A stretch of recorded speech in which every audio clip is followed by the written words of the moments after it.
Hello friends, स्वागत है आपका फिर से मेरे यूट्यूब चैनल में। आज मैं आपके साथ लेके आया हूँ क्लास 12 के एक इम्पॉर्टेंट टॉपिक के कुछ questions. SSL reason based questions. SSL reason based question जो होते हैं वो आपके पास दो आते हैं एग्जामिनेशन में। एक एक मार्क्स के दो क्वेश्चन क्लास 10th में भी और क्लास 12th में।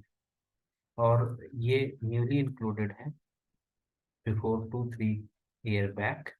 तो इसमें बच्चों को भी दिक्कतें होती हैं। पहले तो इस तरह के क्वेश्चंस को समझने में ही दिक्कत होती है। तो इस वीडियो की हेल्प से मैं केवल रिलेशन एंड फंक्शन के एसेशन रीजन को डिस्कस करूंगा। इसी तरह से मैं आगे भी हर चैप्टर के एसेशन रीजन के क्वेश्चंस आपके साथ लेके आऊंगा, जिसमें प्रीवियस ईयर के एसेशन रीजन भी इंक्लूडेड रहेंगे और कुछ नए एसेशन रीजन भी, जिससे कि आपके एसेशन रीजन पर कमांड बन जाए। ये क्वेश्चन होता बहुत आसान है एसेशन रीजन का, बस इसको आपको समझना है और पहले तो इसको सॉल्व करने का तरीका समझना है। अब एक्सेप्शन रीजन में क्या होता है कि आपको दो स्टेटमेंट दिए होते हैं, एक होता है एक्सेप्शन और दूसरा होता है रीजन। सबसे पहले आपको समझना है क्वेश्चन कह क्या रहा है। क्वेश्चन कहता है कि following questions a statement of assertion A is followed by a statement of reason. दो चीजें आपके पास होंगी। Choose the correct answer out of the following choices. ये आपके पास चॉइसेस है जिनमें से आपको आंसर को पिक करना है। अब जो दो स्टेटमेंट आपके पास होगा, स्टेटमेंट वन जिसे आप असर्शन कहते हैं और स्टेटमेंट टू जिसे आप रीजन कहते हैं, उसके अकॉर्डिंग आपको इन चार में से ऑब्जेक्टिव को चुनना है। पहला ऑप्शन कहता है कि both assertion and reason are true and reason is the correct explanation of assertion. ध्यान रखिएगा, रीजन जो है वो करेक्ट एक्सप्लेनेशन होना चाहिए असर्शन का, फर्स्ट ऑप्शन के अकॉर्डिंग। फिर both are true in option B also, but इस बार क्या है कि रीजन जो है वो करेक्ट एक्सप्लेनेशन नहीं है। यानी जो रीजन आपके पास दिया हुआ है उसका असर्शन से कोई रिलेशन नहीं, और assertion is true but reason is false. इसका मतलब है कि दोनों में से जो पहला स्टेटमेंट है वो सही है और दूसरा स्टेटमेंट गलत है। और फिर आपके पास है assertion is false but reason is true, कि असर्शन फॉल्स है यानी पहला स्टेटमेंट फॉल्स है और दूसरा स्टेटमेंट ट्रू है। अब सबसे पहले आप इसको सॉल्व करने के लिए एक ट्रिक अपनाएंगे कि पहले चेक कीजिए कि आपका असर्शन में जो स्टेटमेंट है और जो रीजन में स्टेटमेंट है दोनों सही है या नहीं। पहले ये चेक कर लीजिए कि क्या असर्शन ट्रू है और क्या रीजन ट्रू है। अगर असर्शन ट्रू है तो ठीक, रीजन भी ट्रू है तो भी ठीक। अगर दोनों ट्रू हैं असर्शन और रीजन, तो आपके आंसर में से दो ऑप्शन तो डिलीट हो जाएंगे, सी और डी। तब आपको केवल ये चेक करना है कि जो रीजन है, जो सेकंड वाला स्टेटमेंट है, क्या वो पहले वाले को करेक्ट एक्सप्लेन कर पा रहा है। यानी ज्यादातर केसेस में जो सेकंड केस होगा उसमें डेफिनेशन पार्ट होगा और जो असर्शन वाला पार्ट होगा उसमें क्वेश्चन होगा। तो आपको ये आइडेंटिफाई करना है कि अगर दोनों सही निकल गए तो उसके बाद क्या सेकंड वाले की हेल्प से ही पहला वाला बन सकता है, या सेकंड वाले डेफिनेशन की हेल्प से आप असर्शन वाले को सॉल्व कर पाएंगे। और अगर ऐसा है तब तो आपका ऑप्शन ए करेक्ट हो जाएगा। और अगर ऐसा नहीं है कि आप रीजन में किसी और चीज की बात हो रही है और असर्शन में किसी और चीज की, तो आपका ऑप्शन नंबर बी करेक्ट हो जाएगा। अब सबसे अच्छा है अगर आपका असर्शन और रीजन में से एक फॉल्स हो जाए। अगर आपको ऐसा क्वेश्चन मिल जाए कि आपका एसएसएल और रीजन में से कोई एक फॉल्स है, तो आप लकी। क्यों? क्योंकि अगर एसएसएल फॉल्स हो गया तो तब तो आपके पास सीधा सीधा चॉइस हो जाएगा डी। तब आपको ये चेक नहीं करना है कि रीजन करेक्ट एक्सप्लेनेशन है या नहीं, क्योंकि असर्शन अगर फॉल्स है, रीजन ट्रू है, तो उस केस में ऑप्शन डायरेक्टली डी सही होगा। और रीजन अगर फॉल्स है और असर्शन ट्रू है, तो उस केस में आपका डायरेक्ट सी ऑप्शन। यानी दोनों में से एक ट्रू एक फॉल्स है, तो तब आपके पास ज्यादा दिक्कत नहीं आएगी, तब आपके पास इन दोनों ऑप्शन में से कोई एक ऑप्शन आपका आंसर हो जाएगा। लेकिन दिक्कत तब आती है जब दोनों ट्रू हो जाते हैं। और अगर दोनों ट्रू हो गए तो तब आपको टॉपिक से रिलेटेड बेसिक कंसेप्ट अच्छे से आने चाहिए, क्योंकि जो रीजन होगा उसमें बेसिक कंसेप्ट का यूज हुआ होगा और उसी बेसिक कंसेप्ट से या तो असर्शन आया होगा या नहीं आया होगा। असर्शन अगर उसी रीजन के बेसिक कंसेप्ट से आया है तो ऑप्शन ए सही होगा, और अगर दोनों में कोई रिलेशन नहीं है तो ऑप्शन बी सही होगा। तो असर्शन रीजन का क्वेश्चन बहुत आसान, इस तरीके से आप पहले चेक कीजिए। तो सबसे पहला तरीका आपको क्या करना है, असर्शन रीजन को, दोनों स्टेटमेंट को चेक करना है दोनों सही है या नहीं। तो चलिए आप क्वेश्चन की हेल्प से आपको बताता हूँ।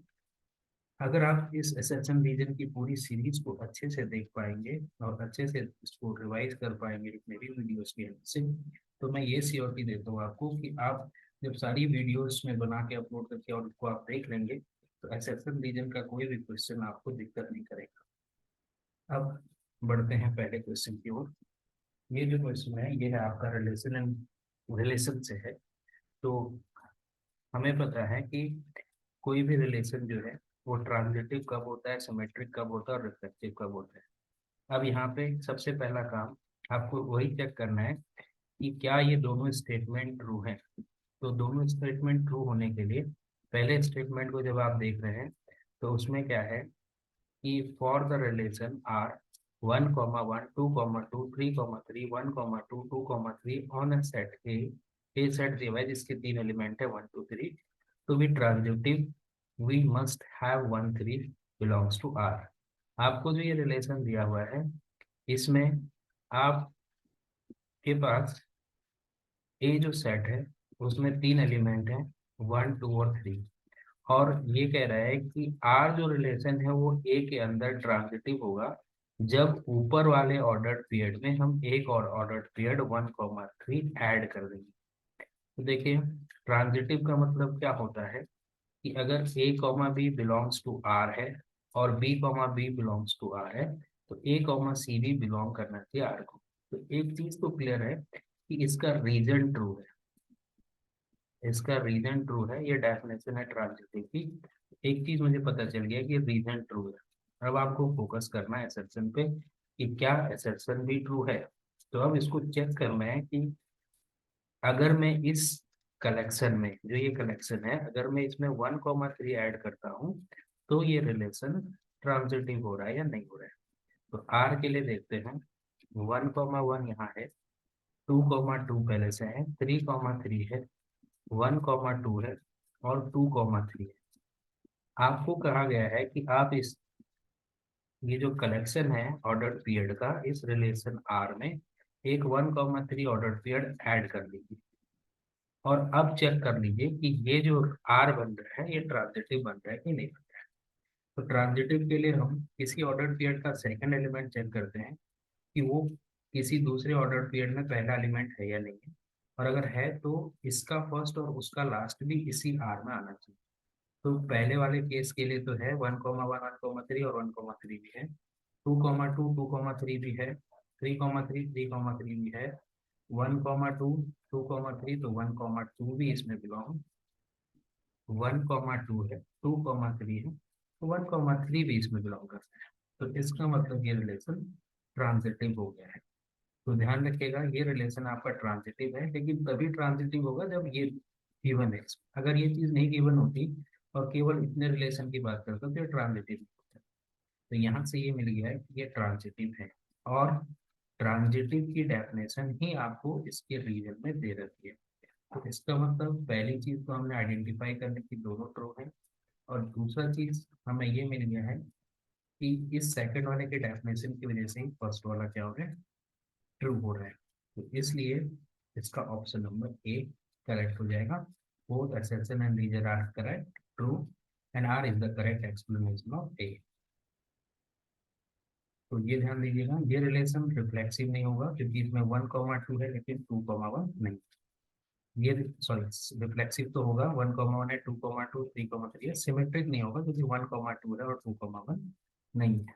तो अगर कभी ये पूछा जाए कि रिलेशनशिप सिमेट्रिक है या नहीं तो सिमेट्रिक नहीं है। बढ़ते हैं नेक्स्ट क्वेश्चन की तरफ।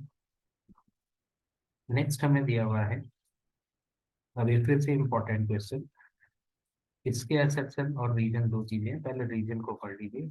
A relation R on a set A is reflexive relation if every element of A is related to itself only। बहुत इंपॉर्टेंट चीज, every element of A is related to itself only. यहाँ पे एक important word add हो गया है, only. इस only की वजह से ही ये क्वेश्चन जो है इम्पोर्टेंट बन जाता है। जनरली आदमी क्या सोचता है या बच्चे क्या सोचते हैं कि रिफ्लेक्सिव रिलेशन वही होता है जब ए कॉमा ए बिलोंग करता है आर, और इसका मतलब है कि खुद का रिलेशन खुद से है। और ऊपर आप चेक करेंगे तो वन वन भी है, टू टू भी है और थ्री थ्री भी है। तो बच्चे इसका सीधा आंसर लगा देते हैं कि ए इसका आंसर सही होगा, लेकिन ऐसा नहीं है। इसका आंसर जो है कुछ और होगा। क्यों? क्योंकि इसमें एक वर्ड जुड़ा है, इटसेल्फ ओनली। देखिए, रिफ्लेक्सिव रिलेशन के लिए every element A A belongs to R होना चाहिए। For every A belongs to R, R या जो भी सेट आपके पास दे दे, ए दे दे तो ए जिस पर रिलेशन डिफाइंड है। बट ऐसा ही जरूरी नहीं है। क्यों? क्योंकि A comma A belongs to R और ए कॉमा बी भी अगर आर में बिलोंग कर रहे हैं, तो उस केस में भी ये रिलेशन रिफ्लेक्सिव हो सकता है, अगर इसमें बी कॉमा बी भी आ जाए। तो ये जो वर्ड जुड़ा हुआ है इटसेल्फ, ऐसा जरूरी नहीं है इटसेल्फ ओनली हो, केवल खुद से ही रिलेशन नहीं होना चाहिए। हो भी सकता है और नहीं भी हो सकता है। अगर खुद से है तो ठीक, वो तो होगा नहीं चाहिए। उसके साथ साथ उसका रिलेशन किसी दूसरे से भी हो सकता है, यानी वन कॉमा वन तो बिलोंग करना ही चाहिए, लेकिन अगर वन कॉमा टू और टू कॉमा टू है, तो ये भी अगर आर को बिलोंग कर रहे हैं, और ए कोई सेट है जिसमें वन कॉमा टू दो एलिमेंट है, तो एक का वन से रिलेशन है, टू का टू से रिलेशन है, वन का टू से भी रिलेशन है, तब भी आर हमें ब्लॉक कर रहा है, तो तब भी ये रिलेशन रिफ्लेक्सिव होगा। तो जरूरी नहीं है कि केवल खुद से ही होना चाहिए, खुद से तो होना ही चाहिए, लेकिन हो सकता है कि दूसरे से भी हो। जबकि ये स्टेटमेंट कह रहा है कि केवल खुद से होना चाहिए। तो इस तरह के रिलेशन को हम आइडेंटिटी रिलेशन कहते हैं। इसका रिलेशन केवल खुद से ही होगा, उसमें केवल खुद से ही होगा, तो तब आपके पास आइडेंटिटी रिलेशन। अगर खुद से है और हो सकता है दूसरे से भी हो, तो तब जाके आपका रिफ्लेक्सिव रिलेशन बनता है। Every identity relation is reflexive relation, but every reflexive relation is not identity relation. तो इसकी वजह से यहाँ पे हमारा रीजन फॉल्स हो गया। और जब रीजन फॉल्स हो गया है, तो आपके पास एक ही ऐसा ऑप्शन है जिसमें रीजन फॉल्स है, और वो आपका है ऑप्शन नंबर सी। इसलिए आपको ज्यादा टाइम वेस्ट नहीं करना है। Next, third part, a transitive relation on a set A is always reflexive। एक ये दिया हुआ है, और एक दिया हुआ है आपके पास कि ए बी अगर बिलोंग करता है आर को, बी ए अगर बिलोंग करता है आर को, और इन दोनों को इंप्लाइज करके मुझे मिल गया कि ए आर को बिलोंग कर जाए for every A B belongs to R, तो ये रिलेशन ट्रांजिटिव होगा। तो ये सेकंड स्टेटमेंट तो ट्रांजिटिव की डेफिनेशन को सेटिस्फाई कर रहा है, लेकिन a transitive relation on a set A is always reflexive, it is not necessary। जरूरी नहीं है कि एक ट्रांजिटिव रिलेशन जो है वो हमेशा रिफ्लेक्सिव रिलेशन।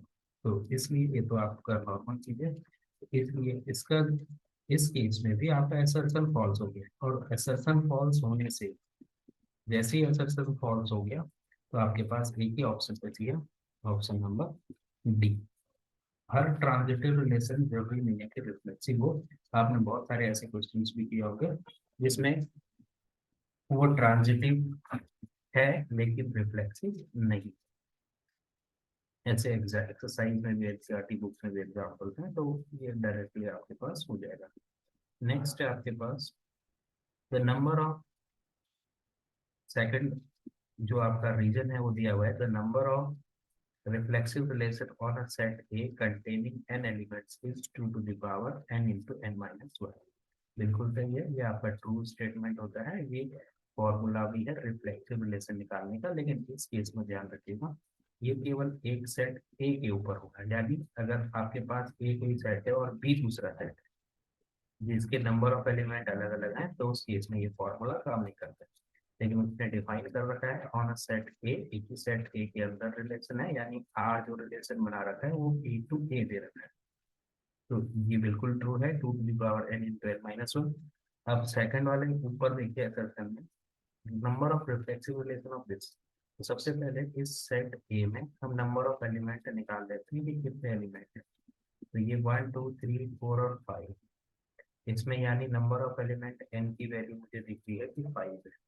अब अगर नंबर ऑफ एलिमेंट 5 है तो चेक करते हैं कि इसमें रिफ्लेक्सिव रिलेशन कितने होंगे। तो 2 to the power n into n minus one का मतलब हो गया 2 to the power 5 into 5 minus one. तो ये बन जाएगा 2 to the power 5 into 4 and that is equal to 2 to the power 20। तो इसका मतलब मेरा असम्पशन भी ट्रू हो गया है और रीजन भी ट्रू हो गया है, तो दोनों ट्रू हैं। और मैंने जो असम्पशन में क्वेश्चन था उसको सॉल्व किसकी हेल्प से किया है, इसी फॉर्मूले की हेल्प से किया है। तो इसका मतलब ये जो रीजन है वो करेक्ट एक्सप्लेनेशन भी है असम्पशन। तो इसलिए मेरा ऑप्शन नंबर ए इसका करेक्ट हो गया। नेक्स्ट बढ़ते हैं अगले क्वेश्चन की तरफ।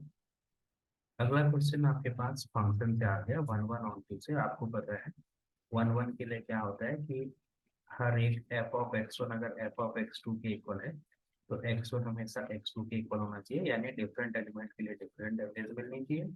और ऑन टू के लिए अगर y equal to F X है तो एवरी y के लिए x एग्जिस्ट करना चाहिए। अब जैसे ग्रेटेस्ट इंटीजर फंक्शन है, तो ग्रेटेस्ट इंटीजर फंक्शन में क्या होता है कि अगर मैं 1.2 की वैल्यू निकालूं तब भी वो आपके पास एक ग्रेटेस्ट इंटीजर आती है दैट इज 1।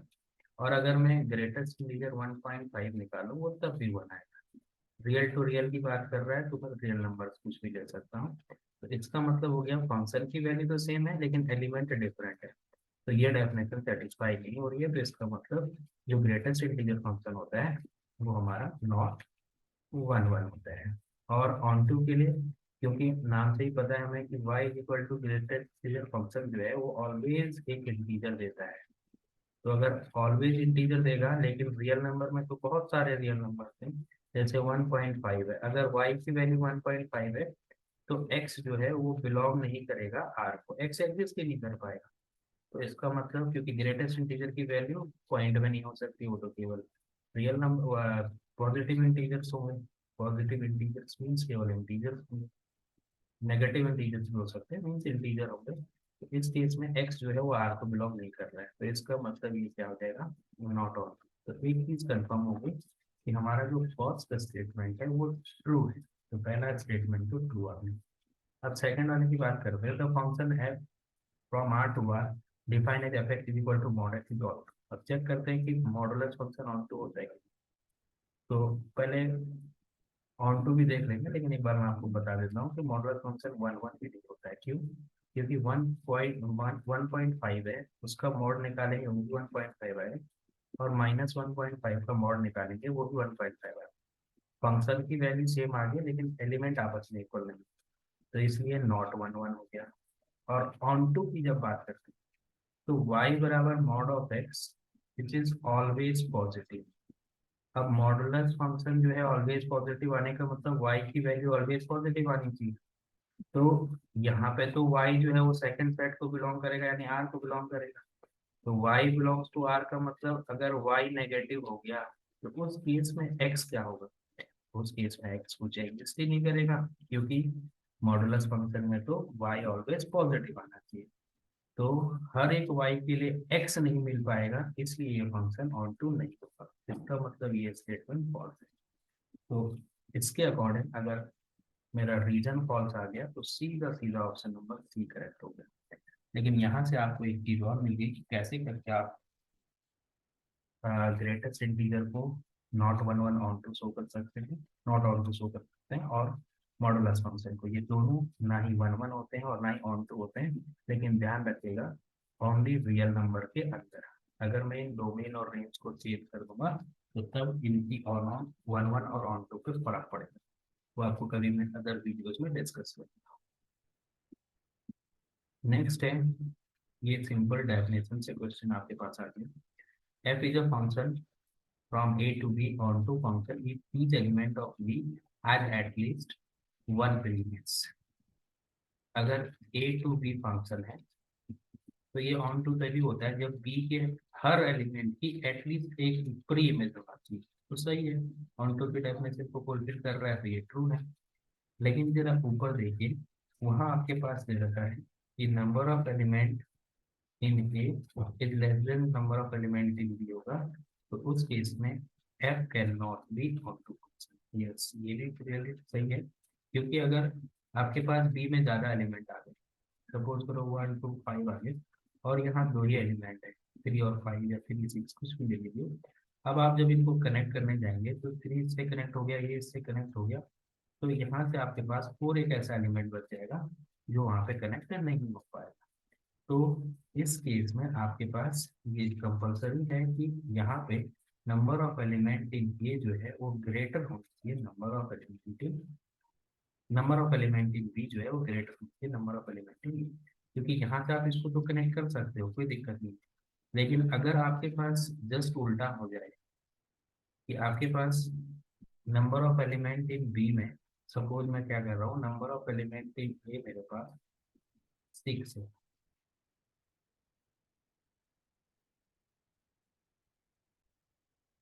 जब आपके पास बी में ज्यादा एलिमेंट आ जाएंगे और ए में कम होंगे, तो आपके पास ऑन टू फंक्शन नहीं बन पाए।